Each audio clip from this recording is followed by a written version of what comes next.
Welcome to our channel. Today we how to configure Semrush to research keywords for affiliate marketing, full guide step by step clearly. Open your Semrush account and log in. On the dashboard, locate the Keyword Research section.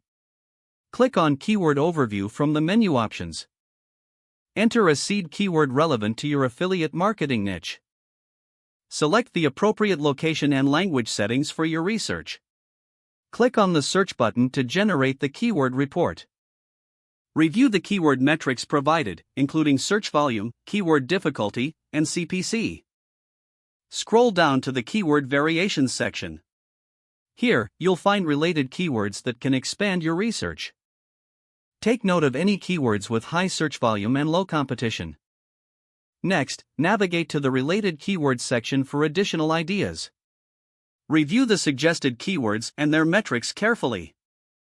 You can also explore the Questions tab for keywords phrased as questions. These types of keywords can drive targeted traffic to your affiliate offers. Now, click on the Keyword Magic tool from the main menu. Enter a new seed keyword, then hit Search. This tool will generate a comprehensive list of related keywords. Use the filters to refine your search according to specific criteria.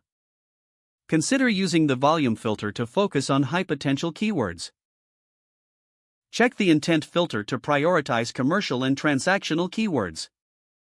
Once you've identified promising keywords, add them to your keyword list for future reference. Next, navigate to the SEO Content Template tool. Input the top keywords you've selected, then click Create Template. This tool will recommend content strategies and relevant topics based on your input. Keep this information in mind when creating your affiliate content. Finally, monitor the performance of your selected keywords over time. Regularly adjust your strategy based on the data you gather. By following these steps, you will effectively configure Semrush to conduct keyword research for affiliate marketing. If the page does not load, refresh the browser or try again in a private or incognito window. Don't forget to like this video and subscribe to our channel for more step-by-step tech guides.